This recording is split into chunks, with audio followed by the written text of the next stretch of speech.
There are moments in life when you don't need to say a single word. Yet others can clearly sense that you have changed. Not because you have become cold, but because you no longer operate according to old patterns, the patterns that once made it easy for toxic people to predict you, trigger you, and control you. They are not afraid of you raising your voice. They are afraid of your new silence, a silence that no longer comes from wounds, but from an inner authority they themselves cannot touch. In Jungian psychology, the greatest shift does not occur when you fight, but when you withdraw energy from places that are no longer worthy of it. When you begin to stand firmly within yourself, you no longer need to react to prove anything. And it is precisely this stillness that causes toxic people to lose their ability to predict, lose their sense of control, and lose the psychological map they once used to manipulate you. If recently you no longer respond the way you used to, no longer over-explain, no longer feel the urge to please everyone, that is not distance. That is quiet maturity. In today's video, we will go deep into 7 silent behaviors, profound inner shifts that cause toxic people to lose their power over you. Not to become hardened, but to return to yourself. Are you ready to step into the kind of silence that makes every manipulator cautious? Number 1. When you no longer react the way you used to. There is a very strange moment that many people only recognize after it has already passed. It is the moment when you hear a familiar remark, the kind that once made you angry, defensive, or compelled to explain, but this time, nothing inside you moves the same way. Not because you have become numb, not because you have given up, but because you suddenly see something very clearly. If you react, the game continues. And if you remain silent, the game ends. Toxic people are not afraid of your anger. On the contrary, anger reassures them. Because anger means you are still engaged, still pulled into the interaction, still giving them the one thing they need most: emotional reaction. To them, every reaction you offer is like a handhold. They cling to it to steer the direction of the conversation, the relationship, and gradually, your own mental state. A sigh, a hurried explanation, a subtle defense, all of it is data. And toxic people are very skilled at reading data. Carl Jung called this mechanism projection. Human beings cannot tolerate the weak, insecure, and dark parts within themselves, so they throw them outward onto others. But projection can only survive if someone receives it. Jung once wrote, "Everything that irritates us about others can lead us to an understanding of ourselves." This statement is not only about self-awareness, it also quietly points to another truth. When there is no one left to be triggered into reacting, projection collapses into empty space. It has nowhere to attach. That is why when you become silent, toxic people begin to feel uneasy. Because your silence is not ambiguous.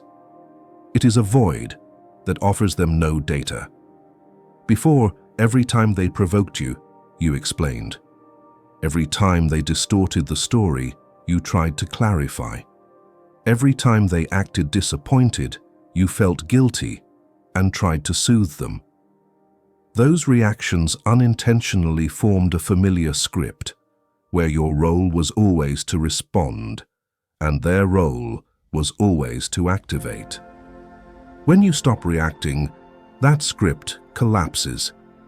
You no longer supply emotional information for them to use. They don't know what you're thinking, what you've realized, or how far you're willing to go. This silence is like stepping away from a chessboard, where your opponent has memorized every one of your moves. You don't flip the board.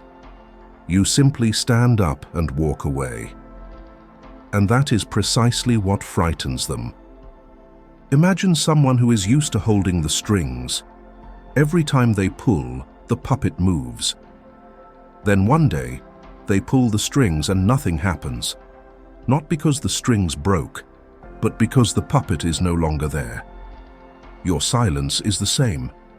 It is not loud resistance, but a quiet withdrawal from the position of being controlled. And in Jungian psychology, this is not avoidance. It is the reclamation of psychological power. There are very ordinary examples of this. A co-worker who constantly shifts responsibility onto you, waiting for your reaction so they can prove their innocence. Before, you spoke at length. This time, you simply listen, no arguing, no explaining. A family member accustomed to making you feel guilty, then using that guilt to pressure you into compliance. Before, you rushed to smooth things over. This time, you remain silent, not out of coldness, but because you see the pattern. And it is in these very small moments that power begins to change direction. This kind of silence is not easy, because it requires you to stay with your own emotions instead of releasing them through reaction.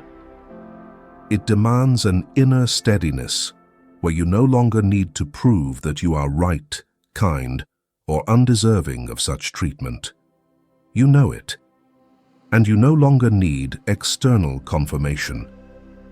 This is what Jung described as the shift from a reactive ego to a conscious ego. If you have ever experienced this moment, the moment you chose not to react, acknowledge it as a quiet milestone. You don't need to tell anyone. You don't need to explain. Just know that you stepped out of an old loop. And once you have felt the power of not reacting, the next shift opens even deeper. What happens when you are not only silent, but you also stop trying to be agreeable and easy for everyone? If this resonates with you, stay here and continue this journey with me. Number 2. When you stop trying to be easy to understand and easy to please. There is a truth that very few people have the courage to face directly. Toxic people do not only manipulate us through harsh words or unpleasant behavior, they also manipulate us through the expectation that we must always be okay, always understanding, always softening ourselves to preserve harmony. And in the name of stability, you have adjusted yourself many times without even realizing it. You lowered your own needs, over-explained, tried to make everything clear, and smiled even when you were exhausted inside. All of this forms what Jung called the persona, the social mask that helps us be accepted, but also causes us to lose our real strength. Jung wrote, "The persona is a complicated system of relations between individual consciousness and society. The mask itself is not bad. It helps us adapt. But the problem arises when the persona becomes the very place others lean on to control our emotions. Toxic people do not manipulate your true essence. They manipulate the predictable role you have unconsciously created. The more you soften yourself to keep the peace, the more they use that softness like a rug to drag you wherever they want.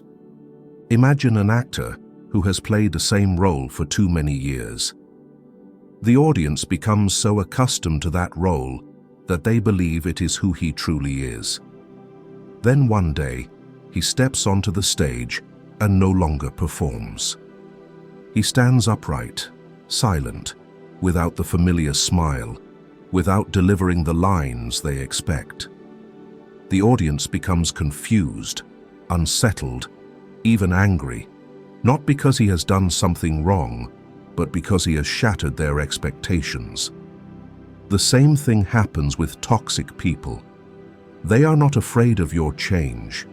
They are afraid of losing control over which version of you appears. And perhaps you have seen yourself in the story of Linda, a woman working in an office environment where everyone praised her as sweet, easy to talk to, someone who never upsets anyone. But the cost of that agreeableness gradually became clear. Whenever there was a difficult task, it was pushed onto her because Linda handles things so smoothly. Whenever the team argued, they looked to her to soothe, to keep harmony, to lower the emotional temperature. Linda didn't even know when she had taken on that role. She only knew that if she refused, people would be uncomfortable, and she would end up explaining herself to avoid disappointing anyone. Until one day, she was exhausted. When her boss assigned her another unreasonable task simply because "You're the only one I trust not to complain," Linda calmly said, "I can't take on more." No apology, no justification, no attempt to make others comfortable. And what surprised her was not their objection, but their visible panic. Because for the first time in years, Linda quietly withdrew from the role they were used to. She was no longer the easy one, the understanding one. She was simply herself. When you stop trying to be easy to understand, you become unpredictable. And that unpredictability causes toxic people to lose the very thing they need most, a tool of control. They once knew that if they looked sad, you would soften. If they blamed you lightly, you would explain. If they made you feel guilty, you would comply. But when you fall silent, the persona drops away, and they are forced to face something they never prepared for, the real you. Someone who does not need to prove kindness by enduring harm. This shift begins when you realize that being agreeable is not the same as being kind. Sometimes it is a trade of the self for temporary acceptance. And you no longer wish to pay that price. You stop explaining to keep the peace. You stop softening yourself out of fear that others will be uncomfortable. You allow others to face their own discomfort. This is where the persona dissolves. And with its dissolution comes a new kind of strength. You are no longer controlled by who others want you to be. When you stop performing, those who were used to using you as a prop become afraid. Not because you threaten them, but because they no longer know how to control someone who refuses to play a role. You return to your true self, a place they do not have the key to enter. And it is this silence, this solidity, that makes them realize something they never believed before. You no longer orbit their needs. You become inwardly free. And that quiet freedom is what toxic people fear most, because they understand that from this moment on, you are no longer a character in their story, but the author of your own. And if you have ever experienced that moment, the moment you stopped trying to be easy to understand, stopped trying to be easy to please, I believe you know how powerful this silence truly is. Because it is not a rebellion, it is a return. Share your story in the comments. What moment made you realize you had worn that mask for too long? And how did you choose to step out of that role? Perhaps your experience will become a small light that helps someone else find themselves again, gently yet deeply. Just as Jung always said, truth always begins with a very quiet movement within the soul. Number 3. When you stop telling others what is happening inside you. But have you ever wondered what happens when you not only stop performing, but also stop sharing your inner world with people who have never known how to respect it? If abandoning the role takes away toxic people's tools of control, then protecting your inner life takes away something even more critical, Their access to your unconscious, the place they once exploited without your awareness. We are often taught that sharing creates connection, that opening up is what mature people do. But this is only true when you speak to someone capable of holding you, not someone who listens to collect information. Toxic people do not listen to understand. They listen to record, to use later when you are at your most vulnerable. You share your fears. They use them to threaten. You share your past. They use it to make you feel guilty. You share your plans. They use your own words to make you doubt yourself.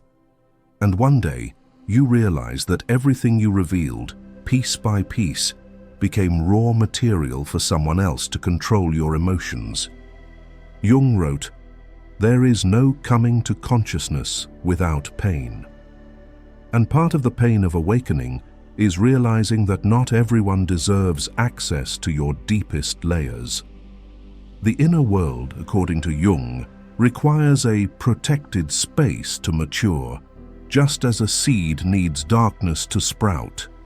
When you speak too soon or explain too much, you unknowingly pull that seed out of the environment it needs to grow. Consider a very relatable example. Evan believed that honesty creates intimacy, so he shared almost everything: his future plans, old fears, his deepest insecurities. But his girlfriend, someone accustomed to using emotions to gain leverage, did not listen to understand, but to remember. When he worried about family issues, she used that worry to keep him close. When he spoke about his past, she brought it up whenever she wanted him to feel indebted. When he admitted uncertainty, she turned it into proof that he was unstable. Then one day, Evan stopped. He didn't explain, didn't open up unconditionally, didn't share his inner life anymore. He simply said, "I need some time to think." That moment of silence unsettled her more than any previous explanation ever had. She didn't know what he was thinking, didn't know where his vulnerabilities were, didn't know which buttons to press to redirect the narrative. And in that moment, Evan understood. When the inner world is no longer exposed, manipulation loses its fuel. This dynamic is beautifully illustrated in the biblical story of Samson and Delilah. Samson possessed supernatural strength, and Delilah, seeking his weakness, tried repeatedly to persuade him to reveal his secret. Samson refused many times, but eventually, when he spoke the truth, that his strength lay in his hair, he lost everything. The key point is that Delilah could not defeat Samson through her own strength, so she used the only effective method: getting him to reveal his inner secret. From that moment on, Samson no longer held power. This story has endured for thousands of years because it captures an unchanging psychological mechanism. When you hand over information about your inner world to someone who cannot protect it, you strip yourself of your own strength. In everyday life, you don't need Samson's power to understand this. You only need to feel the relief that comes from staying silent about something that is not yet ready to be shared. You are not hiding. You are protecting. You are not withdrawing. You are creating space for yourself. You are not being mysterious. You are safeguarding what is sacred. The part that Jung believed should only be shared with someone who has the capacity to hold your truth. When you stop telling others what is happening inside you, toxic people begin to feel anxious. They cannot predict your reactions. They don't know what hurts you. And most importantly, they can no longer use your own words against you. At this stage, silence is not a wall, but a safe ground where you reclaim your energy to heal and grow without interference. You don't need to explain your silence. The absence of explanation itself is a powerful statement. Your mind is no longer their playground. Number 4. When you stop adjusting your emotions to make others comfortable. There is another subtle moment that destabilizes toxic people even more deeply. When you not only protect your inner world, but also stop bending your emotions to fit them. Because the moment you no longer trade inner truth for surface harmony, the balance of power shifts in a way they never anticipated. This is the point where the journey of silence moves to a new level. Silence is no longer just about not sharing or not explaining, but about refusing to act as an emotional shock absorber for those who are used to exploiting your softness to maintain control. Anyone who has lived in toxic relationships understands this truth. You have adjusted yourself countless times to keep things smooth. When they got angry, you lowered your voice. When they were disappointed, you tried to soothe them. When they shifted responsibility, you took on the harder part so things wouldn't get tense. You became the emotional climate controller of the shared space, always turning up the heat when they were cold, turning on the air when they were hot.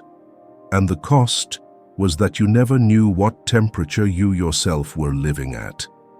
Jung wrote, "The creation of something new is not accomplished by the intellect, but by the play instinct acting from inner necessity. What comes from inner necessity is what is real. When you continuously bend your emotions to suit others, you lose the ability to stand on your own." A mature ego, in Jung's view, is an ego that no longer identifies with the needs of the crowd. Let me tell you a very real story.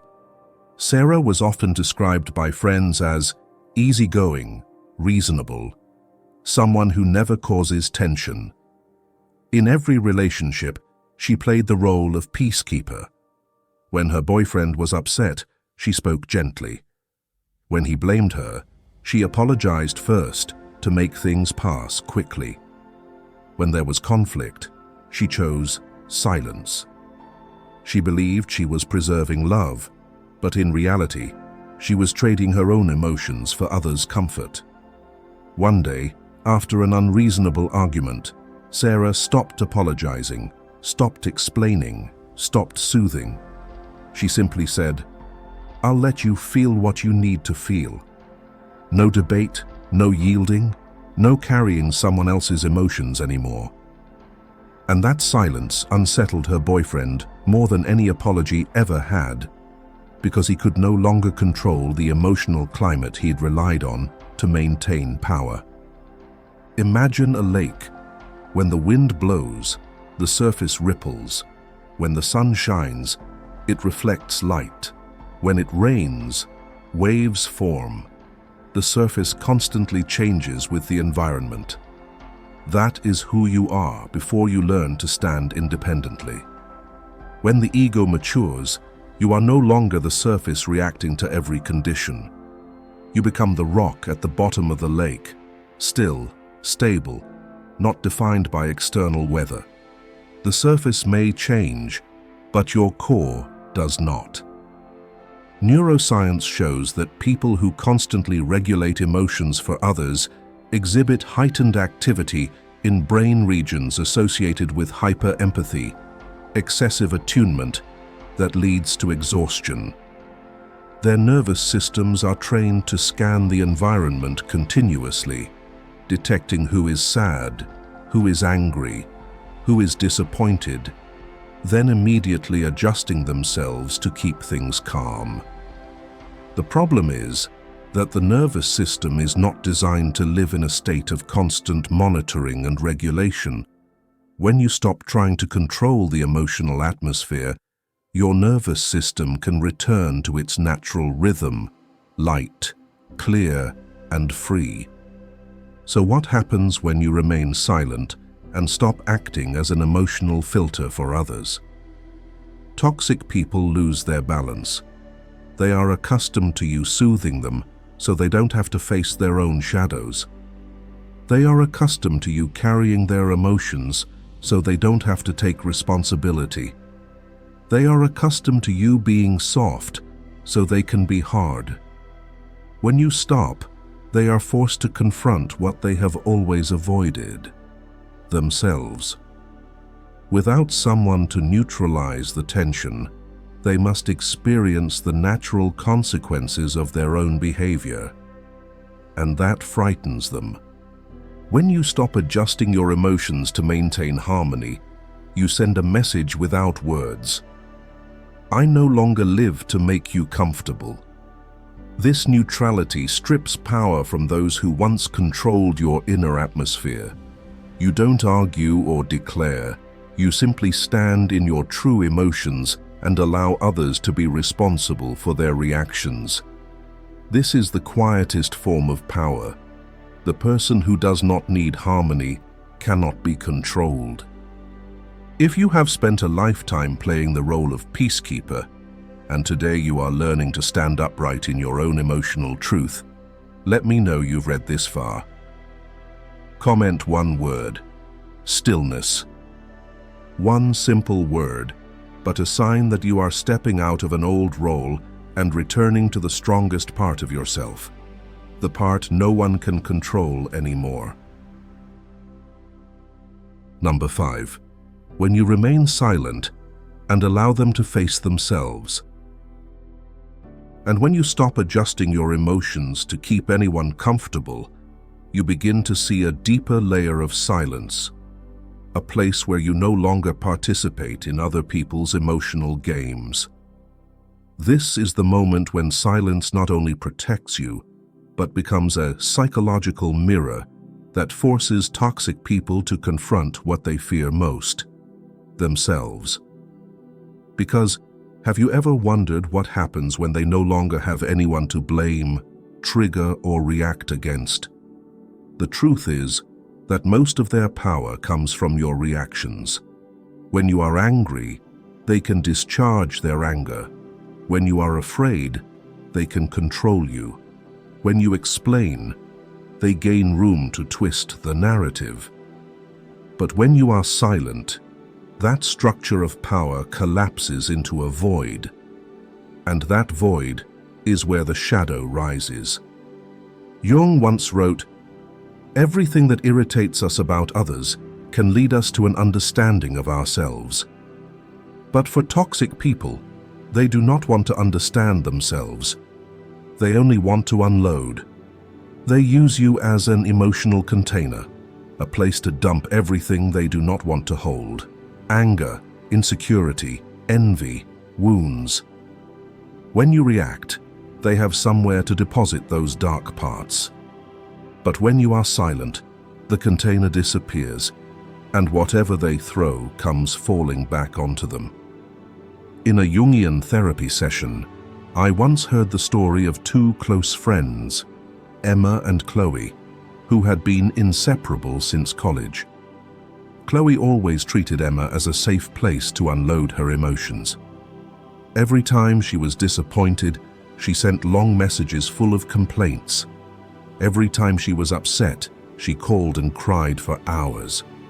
If Emma didn't reply immediately, Chloe would instantly accuse her. "You've changed. You don't care about me anymore." And because she cared about her friend, Emma always reacted, comforting, explaining, apologizing, even when she wasn't wrong. Those reactions unknowingly enabled Chloe to avoid taking responsibility for her own emotions. Until one day, after a phone call filled with blame, Emma no longer responded as she used to. No justifying, no soothing, no clarifying misunderstandings. She simply wrote, "I hope you feel better soon." And then she went silent. That moment left Chloe confused. With no reaction to cling to, she was forced to face her own anger and insecurity. with no one left to blame, the dark parts Chloe had always dumped onto Emma fell back onto herself. And for the first time, she felt the emptiness of having no one to carry the emotions she had long avoided. This is exactly what happens when you stop supplying reactions. They are forced to meet the parts of themselves they have always avoided. The shadow appears when there is no longer a target for projection. When there is no longer someone to throw it at, they are forced to see themselves. And for toxic people, that is the greatest fear. Imagine a dark room with a single hanging light. Every time they become angry, they throw darkness toward you, like casting a black curtain, dimming the room so they don't have to see themselves. But when you remain silent and step out of the center, that black curtain has nowhere to land. It falls straight back at their feet. They no longer see you to blame, accuse, or control. Instead, they see themselves, distorted, unfinished, filled with unhealed voids. The only light in the room no longer shines on you. It shines on them. In these silent spaces, toxic people often go through 3 consecutive reactions: anger at losing control, anxiety from being unable to predict you, and panic when they realize you are no longer within their sphere of influence. But beneath all these reactions lies the subtle collapse of the projection system they relied on to survive. What is interesting is that your silence attacks no one.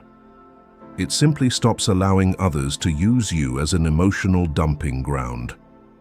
But to those who are accustomed to living by controlling others, your self-regulation feels like cutting the power supply. They don't know what to do when the buttons no longer work. When you are silent, you return emotions to their rightful owner. Anger goes back to them. Insecurity surfaces. Control collapses. They are not afraid of you. They are afraid of themselves, something they previously avoided by dumping it onto you. Your silence becomes confirmation that you have stepped out of your old position, that they no longer have the right to define how you feel, react, or exist. And for toxic people, this quiet autonomy is the signal that truly terrifies them, because for the first time, they are forced to face the shadow they no longer have anywhere to throw away. Number 6. When you no longer pour energy into that relationship. When you step out of the projection game and stop reacting as before, another quiet shift occurs that toxic people feel more strongly than any declaration the moment you stop pouring energy into the relationship. In Jungian psychology, libido is life energy, the force directed toward what you care about and try to sustain.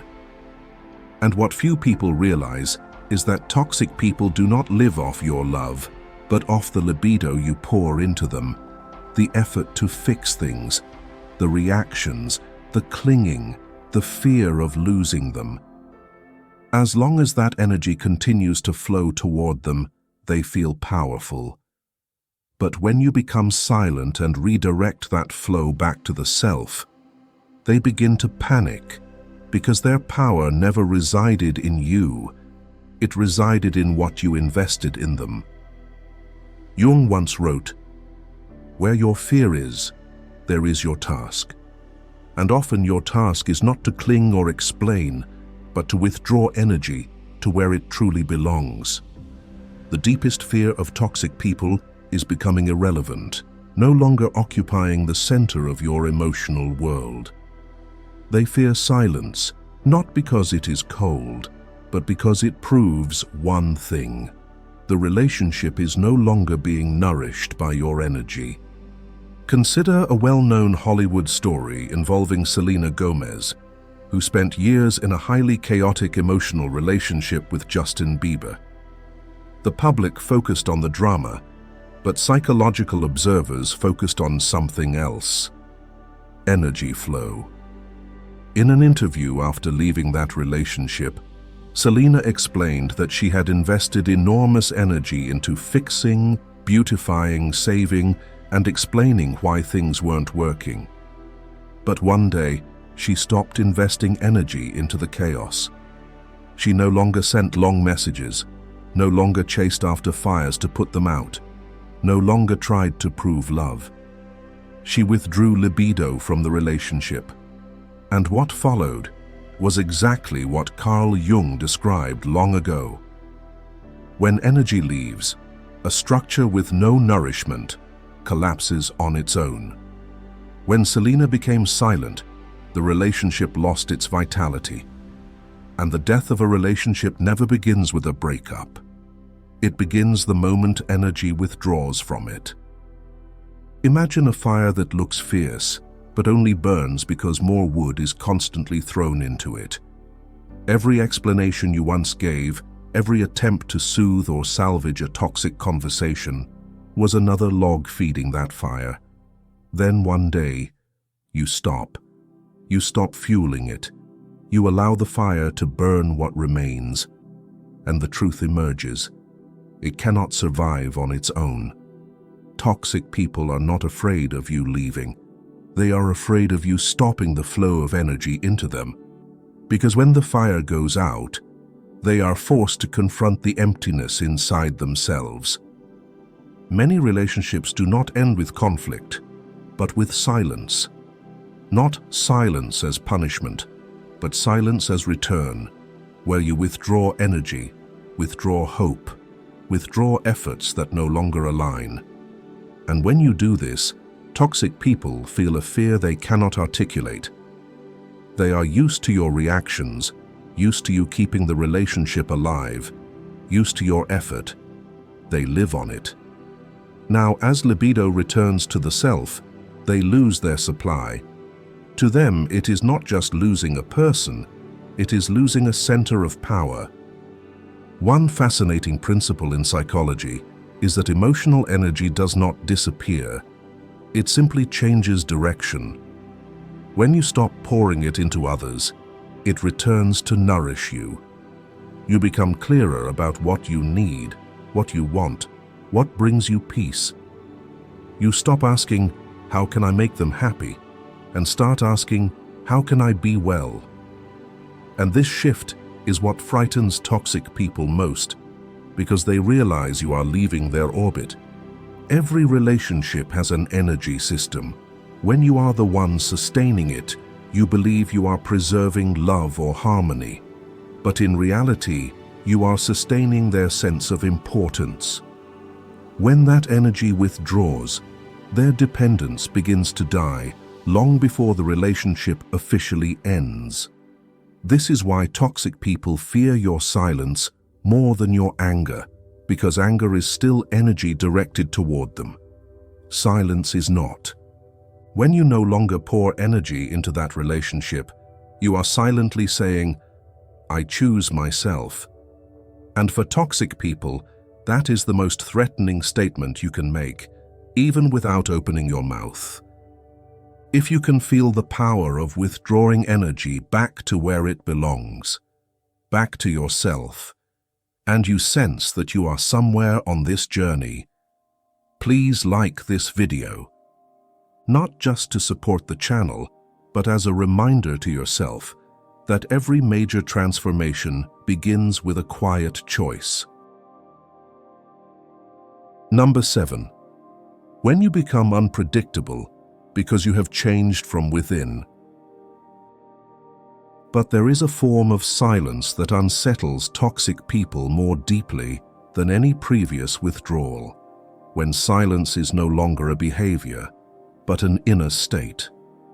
When you do not merely withdraw energy, but change at the root. When you no longer erupt in anger, no longer explain, no longer try to hold things together, but act calmly, slowly, steadily, according to your own rhythm. This is the moment they realize the most frightening truth. You have changed in a way they can no longer control. In Jungian psychology, this is a clear sign of individuation, the process of moving away from old ego structures and closer to the self, the deepest and most stable core of the psyche.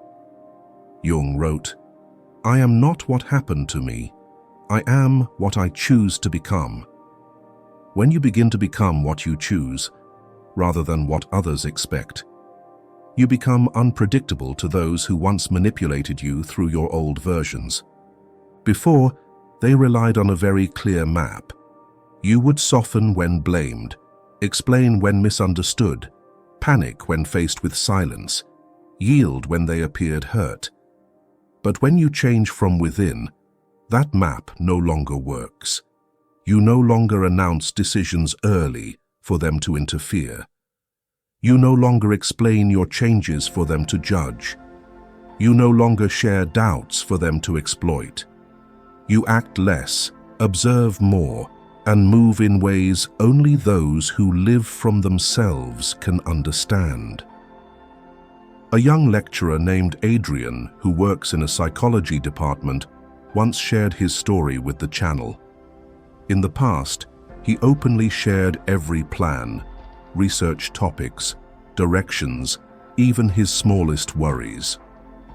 This unintentionally allowed Marcus, a controlling colleague, to read him easily, insert himself into Adrian's ideas, and make Adrian doubt himself. Then Adrian changed. He became quieter, worked privately, stopped announcing directions or explaining adjustments. He simply focused on writing, refining his work, and submitted outstanding results without warning. When the work was revealed, Marcus was visibly unsettled. He no longer knew what Adrian was thinking, doing, or planning next. Marcus's fear did not come from Adrian's success, but from the realization that Adrian had shifted inwardly. He was no longer operating from a need for validation, but from a solid self, quiet, unpredictable, and no longer manipulable. This unpredictability is not a strategy. It is the natural result of genuine inner change. When you move away from the ego, which constantly reacts, seeks understanding, and craves validation, and enter the self, which is calm, clear, and autonomous, you naturally become incompatible with old manipulation games. Imagine a boat once drifting at sea, steered by wind and waves.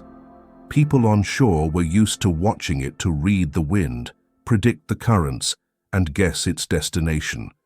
Then one day, the boat drops anchor.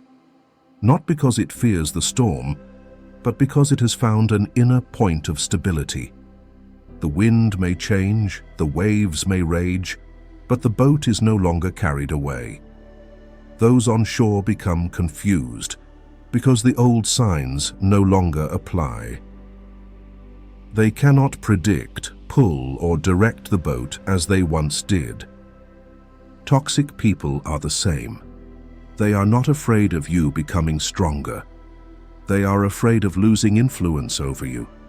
They fear pulling with no movement, triggering with no effect, controlling with no success. They fear your calm, inexplicable steadiness because it reveals that you are no longer orbiting the old ego. You have entered a phase they have no key to access. Unpredictability does not come from hiding. It comes from entering a new level of maturity. You speak less because you no longer need to. You don't explain because you are no longer caught in the need to be understood. You don't announce early because you trust the inner process more than external validation. And this inner independence is what toxic people fear most because it reveals one truth. They have lost all power over you. When you live from the self, you don't need to declare that you've changed. You simply change. You don't need to declare that they no longer affect you. They feel it themselves. And this is the manipulator's greatest fear. They no longer hold your psychological map, because you have left the territory they once controlled. When you reach the end of this journey, you may realize that your true power never lay in fighting back, explaining, or proving yourself right. Your power lies in silent movements, changes that are not loud, but deep enough for toxic people to clearly feel they can no longer enter your world as easily as before. Each silent behavior is like reclaiming a piece of inner territory that was once occupied. The right to think without judgment, the right to feel without apology, the right to exist without bending yourself to fit anyone. And if you look closely, you will see one thing. Toxic people do not fear your strength. They fear your self-mastery. They fear when you stop explaining. They fear when you stop placing them at the center of your emotional universe. They fear when you become calm, deep, and unpredictable, because that is the sign you have entered the realm of the self, where no one can manipulate you anymore. Remember, your silence is not an escape. It is the signal of someone returning to themselves. If this video helps you recognize the quiet power within, share it with someone who needs to hear this, and subscribe to continue the journey of understanding yourself and living a life no one can control except you.